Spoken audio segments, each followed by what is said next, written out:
You're not missing the target, you're reading the wrong wind. The voice came from behind the firing line, low and steady, cutting through the frustration like a blade through fog. 12 elite Marine snipers lay prone across the sun-baked range, their rifles aligned with mathematical precision, their scopes locked onto a steel silhouette nearly 1,800 yards out. The desert air shimmered under the noon heat, distorting distance, bending light, turning certainty into illusion. One by one they fired. One by one they missed.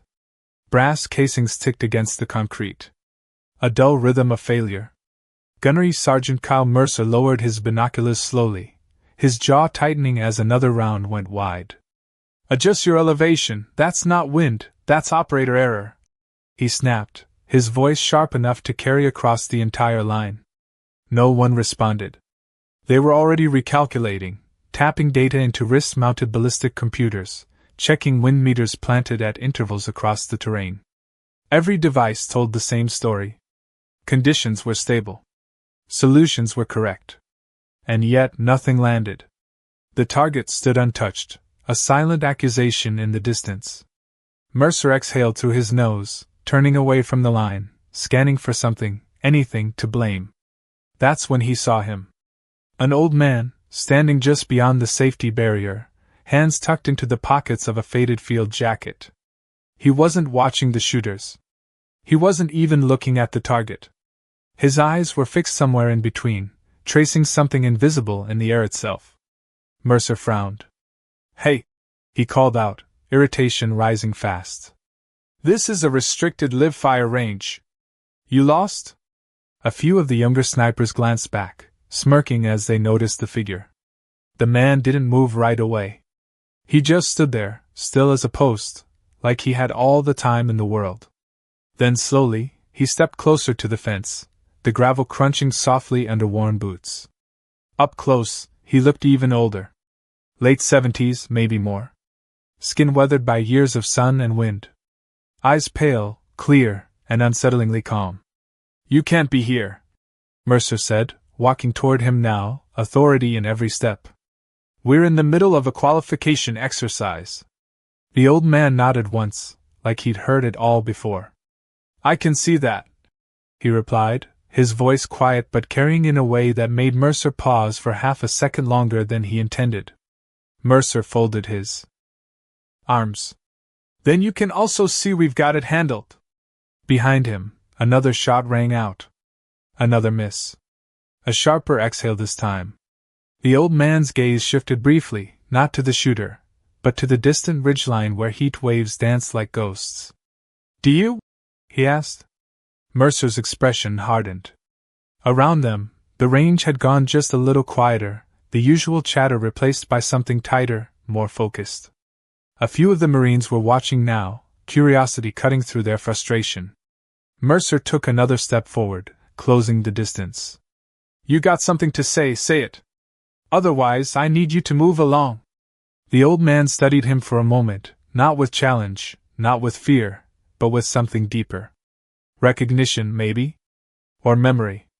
Then he looked past Mercer again, back to the empty space between rifle and steel. The wind didn't feel strong. Not here. Not on the skin. But out there, across 1,800 yards of broken terrain, it moved differently. It twisted. It lied. And the old man could see it. "You're solving one problem," he said finally. "But the bullet has to fly through 3.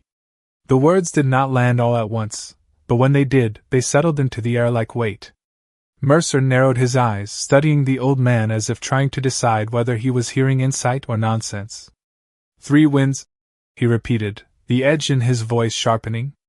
"We have calibrated instruments across the entire range. We are tracking velocity, direction, thermal shift. There is nothing out there we are not accounting for." The old man gave a small nod, as if acknowledging the effort, not dismissing it. "Your instruments are reading what they can feel," he said. "Not what the terrain is doing to it." Behind them, another shot cracked through the heat. A long pause followed. Then a muttered curse. Mercer did not turn this time. His focus stayed locked on the man in front of him. "Explain it," he said. Around them, The line had gone quiet again, but now it was a different kind of silence. Not frustration. Attention.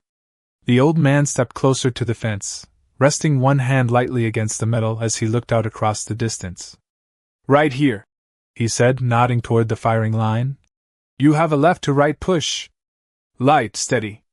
Your meters are picking that up just fine. He shifted his gaze slightly, toward a stretch of rock about halfway downrange. But about 800 yards out, that rock shelf is holding heat. It is pushing air straight up. Warm air lifts. That changes your bullet path, even if your meter says nothing has changed. Mercer followed his line of sight despite himself. The shimmer out there was subtle, almost invisible unless you knew what to look for. The old man continued, his voice even, unhurried. Then just before the target, that shallow dip in the terrain pulls everything back the other way. Cooler air settles. It drags your round just enough to miss. One of the younger Marines shifted on his elbows, adjusting his scope slightly as if testing the idea in real time. Another lowered his rifle completely, watching the mirage instead of the target for the first time all morning. Mercer noticed. His jaw tightened. So what? He said, crossing his arms. You are telling me our entire team is missing because of something no device can measure. The old man did not look at him. I am telling you, he said quietly, that not everything worth knowing shows up on a screen. The statement hung there, simple and unchallenged. Mercer let out a short breath, somewhere between a laugh and a scoff. And you just see all this, he said, gesturing out toward the range. After what, standing there for 5 minutes? The old man finally turned his head, meeting Mercer's gaze directly. There was no pride in his expression. No need to prove anything. I have been watching wind longer than you have been alive, he said. The words were not sharp. They did not need to be. A faint shift moved through the line behind Mercer. It was subtle, but it was there. Doubt, replacing certainty. Mercer felt it, even if he refused to acknowledge it. He stepped back slightly, turning just enough to glance at his team. A few of them were already adjusting their holds, compensating for something they could not quite explain. One shot rang out. The impact came a fraction closer than before. Not a hit, but closer. Mercer looked back at the old man, something flickering behind his eyes now. Not respect. Not yet. But the first crack in it. All right, he said slowly, his voice controlled, measured. If you can see it. So clearly. He gestured toward the rifles, toward the distance, toward the impossible shot that had stopped them cold. Then maybe you should show us. For a moment, nothing moved. The wind still whispered across the range, the heat still danced above the ground, but every man on that line felt the shift. Mercer studied the old man carefully, weighing the challenge he had just thrown out. It had started as a test, a way to expose weakness, to prove a point. But now, it no longer felt like a joke. The old man did not step forward right away. He simply looked at the rifles laid out across the firing line, at the polished scopes, the digital displays, the equipment worth more than most cars. Then his gaze settled on one rifle in particular. It rested slightly apart from the others, its wooden stock worn smooth by time, its finish dulled by years of use. An M40. Not new. Not advanced. But maintained with a kind of quiet care that could not be taught. That one? The old man said, nodding toward it. Lance Corporal Ethan Brooks hesitated for a fraction of a second before lifting the rifle and carrying it over. Up close, the difference was even clearer. The modern rifles around it were sharp, angular, built for precision by design. This one was different. It felt lived in. The old man took it without ceremony, his hands steady, familiar, as if they had never really let go of it at all. Mercer watched closely, arms still crossed, expression guarded. You get one shot, he said. Same conditions. Same distance. No adjustments from the team. The old man did not respond to the limitation. He simply walked past the line, moving with an ease that did not match his age, and lowered himself into position. Slow. Deliberate. No wasted motion. The gravel shifted softly beneath him as he settled in behind the rifle. He did not look through the scope immediately. Instead, he lifted his head slightly, eyes scanning the space between himself and the target. Not the flags. Not the meters. The space itself. The Marines watched in silence now. No smirks. No comments. Just focus. The old man rested his cheek lightly against the stock, but his finger stayed clear of the trigger. He adjusted the rifle by inches, not by numbers. A slight shift left. A breath. A pause. Then a subtle correction right. Mercer frowned. There was no data feed. No calculation. Nothing he could see. And yet, there was intent in every movement. Time stretched. The range seemed to hold its breath with him. Somewhere in the distance, a faint ripple moved across the heat haze, bending the air just enough to distort the target for a split second. The old man saw it. Not as a disruption, but as information. His breathing slowed. In. Out. The rhythm of it steady, controlled, practiced over decades. His finger moved to the trigger, resting there without pressure. Waiting. Not forcing the moment. Letting it arrive. Ethan Brooks felt it before anything happened. A quiet certainty, building in the stillness, like the moment before a storm breaks, except this carried no chaos. Only precision. Mercer leaned forward slightly, almost without realizing it. The entire line narrowed down to a single point. Rifle. Air. Distance. Then the old man exhaled halfway and held. The shot broke clean, almost soft against the vast openness of the range. For a fraction of a second, nothing changed. Then, far in the distance, the steel silhouette rang. Clear. Undeniable. The sound carried back across 1,800 yards of air like a message written in certainty. No one spoke. No one moved. The old man remained exactly where he was, still behind the rifle, as if the result had never been in question to begin with.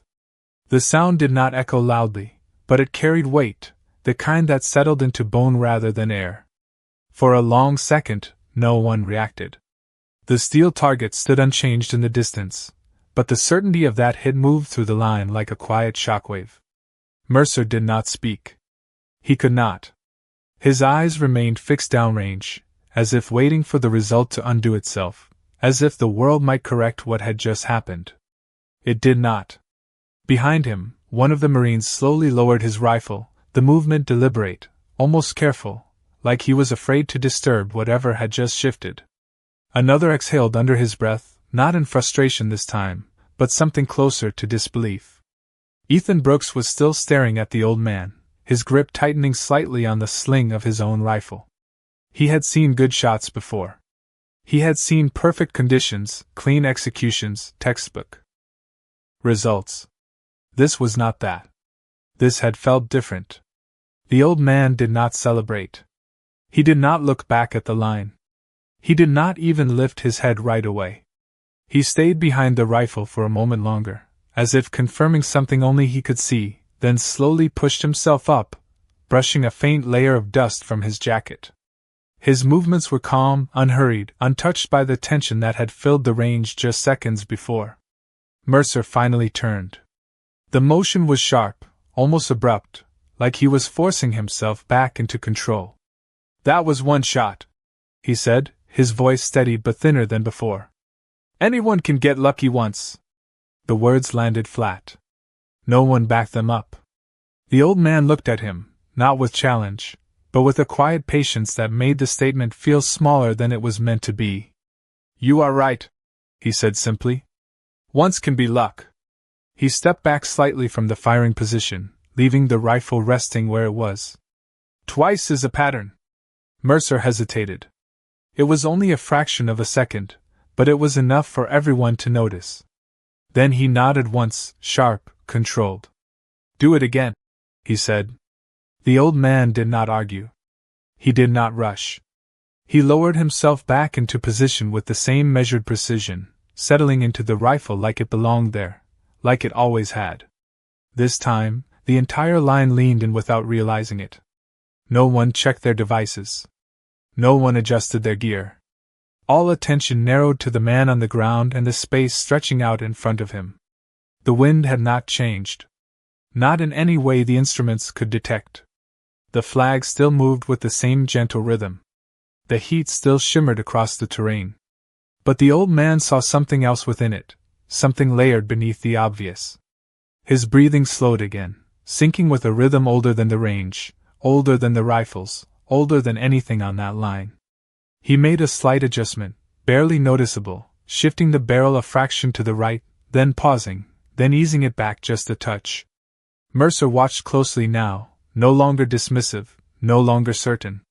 The old man exhaled halfway, held, and the second shot broke. Again, the sound was clean, controlled, almost quiet against the vast openness. The delay felt longer this time, stretching thin across the distance. Then the steel rang again. Same clarity. Same certainty. 2 shots. 2 impacts. No correction. No recalculation. Just understanding. The silence that followed was no longer confusion. It was recognition, forming slowly, heavily, across every face on that line. The second impact did not just confirm the first, it erased every excuse that had been left standing. No one reached for their devices now. No one questioned the distance, the wind, or the equipment. The proof had already crossed 1,800 yards twice and come back as certainty. Mercer stood still, his arms no longer crossed, his posture no longer rigid with authority but held in something quieter, something more controlled. He was not looking at the target anymore. He was looking at the man. The old man rose slowly from the ground, lifting the rifle with care before setting it back where it had been, as if returning something borrowed rather than claimed. His hands lingered on the worn wood for a brief moment, fingers resting against the grain like they recognized every mark, every imperfection.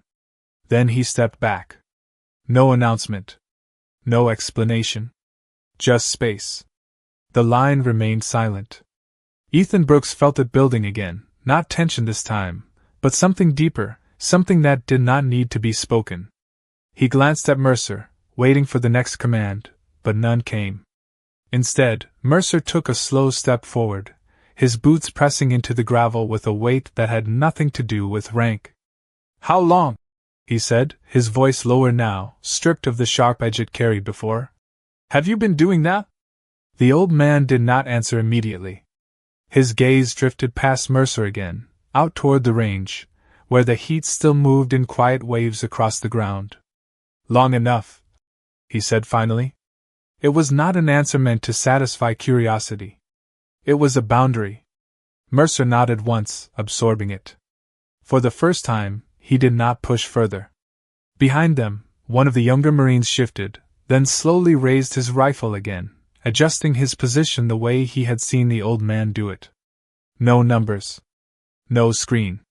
Just small corrections. Another followed. Then another. The line began to move again, but differently now. Slower. More deliberate. A shot broke. The impact came closer than before. Not perfect, but closer. Ethan noticed the change immediately. It was not just the result. It was the approach. The way they were watching the air instead of fighting it. The way they were listening without realizing they had been ignoring something all along. He looked back at the old man, studying him more carefully now. There was something about the way he stood, the way he carried himself without trying to be seen, that did not match the simplicity of his clothes or the quiet of his voice. This was not someone who had just learned this once. This was someone who had lived inside it. Ethan stepped back from the line, reaching into his pocket without drawing attention, his fingers closing around his phone. He turned slightly, just enough to shield the motion, and pulled up a contact he had never thought he would use. The name sat there for a second before he pressed call. It rang once. Twice. Then a voice answered, crisp, direct. Ethan kept his eyes on the old man as he spoke quietly into the receiver. "Sir, I think we have someone out here you are going to want to know about." The voice on the other end did not ask unnecessary questions. It never did. There was a brief pause, the kind that meant something was already being processed, already being understood beyond the words that had been spoken. "Who is he?" the voice asked finally, calm and direct. Ethan kept his eyes on the old man, watching the way he stood just outside the line, as if he had already stepped out of the moment the second shot landed. "I do not know, sir," Ethan replied quietly. "But he just corrected a full sniper line without touching a single instrument, and then hit 1,800 yards twice without adjustment." Another pause. Slightly longer this time. Not doubt. Recognition forming. "Stay where you are," the voice said. The line went dead. Ethan lowered the phone slowly, slipping it back into his pocket without drawing attention. When he turned back, the range felt different again. Not tense. Not uncertain. Focused. The Marines had resumed firing, but now each movement carried intention. They were watching the terrain, tracking the shimmer, adjusting in ways that could not be programmed. One shot rang out. Then another. The impacts were closer now, grouping tighter, as if something invisible had finally been understood. Mercer noticed it too. He did not say anything, but his eyes moved from shooter to shooter, tracking the changes. Then back to the old man. Always back to the old man. "You changed the entire line in under 5 minutes, Mercer said, more to himself than to anyone else. The old man did not respond. He was watching the horizon again, the same way he had from the beginning, as if the result had never been the point. The sound of an approaching engine broke through the rhythm of the range. It was distant at first, then growing, the low hum of a military vehicle moving fast over hard ground. Heads turned. Not all at once, but enough. Ethan felt it before he saw it. The shift in attention, the quiet awareness that something outside the normal flow of training was about to intersect with it. Mercer straightened slightly, instinct taking over, his posture resetting into command presence. The vehicle came into view along the edge of the range, a dark government SUV cutting through the dust, moving with purpose, not hesitation. It did not slow until it was nearly at the firing line.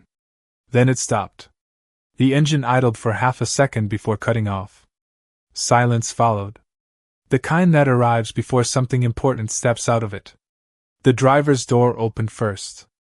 A uniformed aide stepped out quickly, scanning the line, his eyes locking onto Mercer for only a moment before shifting past him. Toward the old man. The rear door opened next. Colonel James Whitaker stepped out with the kind of presence that did not need announcement. His uniform was precise, his posture exact, but it was his expression that drew attention. Focused. Intent. He did not look at Mercer. He did not look at the shooters. He looked directly at the old man standing just beyond the line. And for the first time since arriving, the old man turned fully to meet someone's gaze. Colonel Whitaker did not rush forward. He closed the distance at a measured pace, each step deliberate, his eyes never leaving the old man. The Marines on the line straightened instinctively, rifles lowering, conversations dying before they could begin.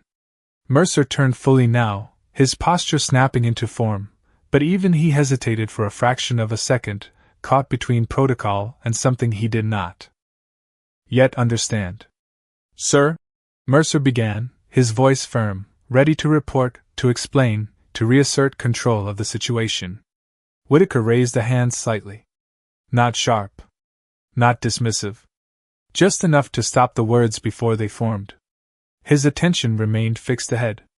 The aide stayed back, silent, watching everything with the alert stillness of someone who knew this moment was not routine. The old man stood where he was, neither stepping forward nor retreating, his posture unchanged, his expression calm. For a brief second, the two men simply looked at each other. No rank. No introduction. Just recognition moving quietly between them. Whitaker stopped a few feet away. Close enough now to see the details others had missed. The weather jacket.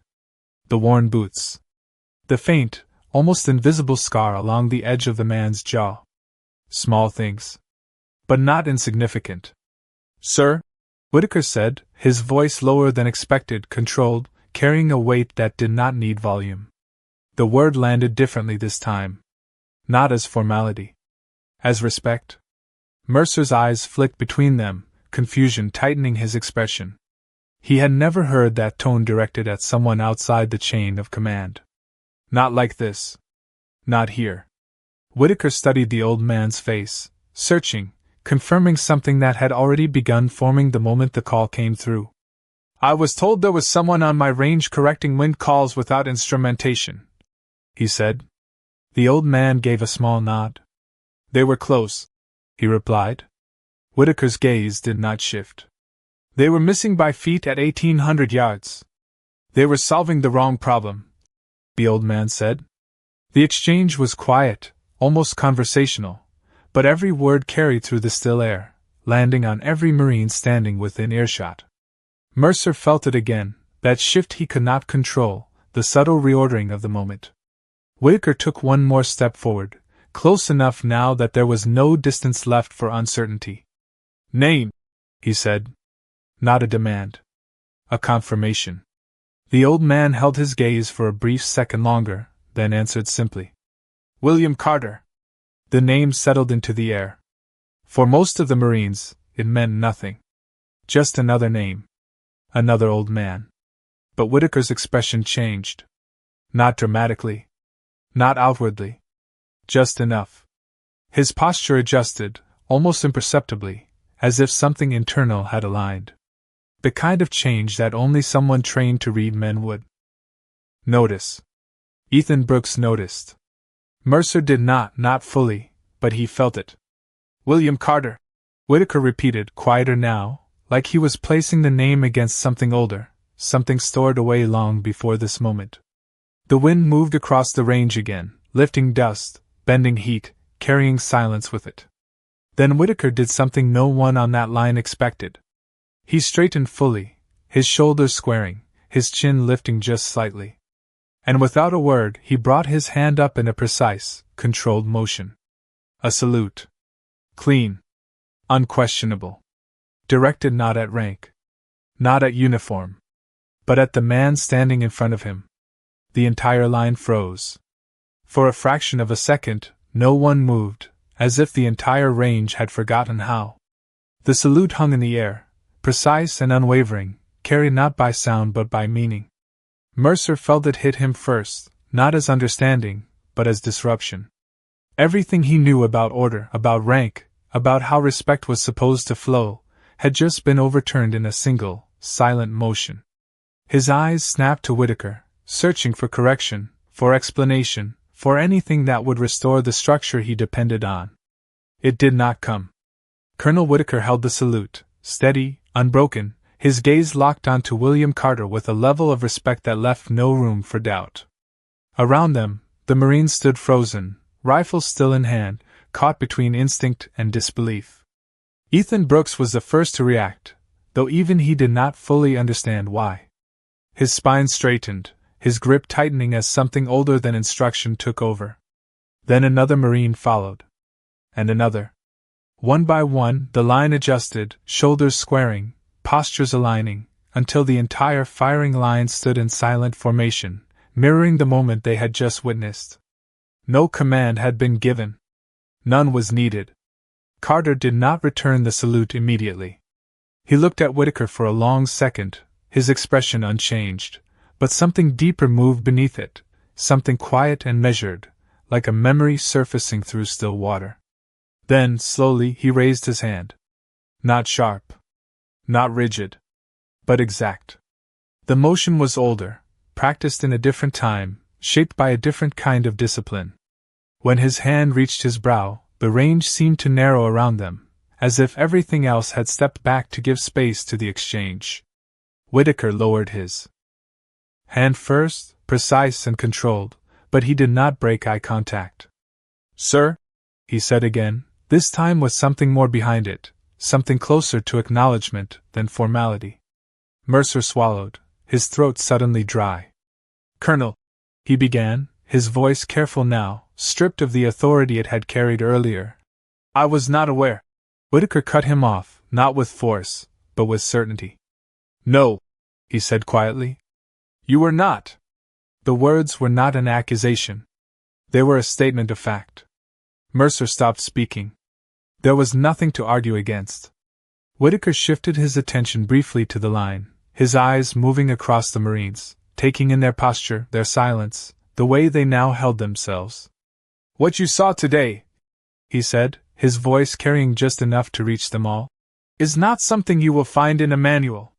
It is not something you can download, calculate, or simulate." His gaze returned to Carter. "It is something earned." The wind moved again, brushing across the range, lifting dust, bending heat, but now it felt different, like it had been understood rather than fought.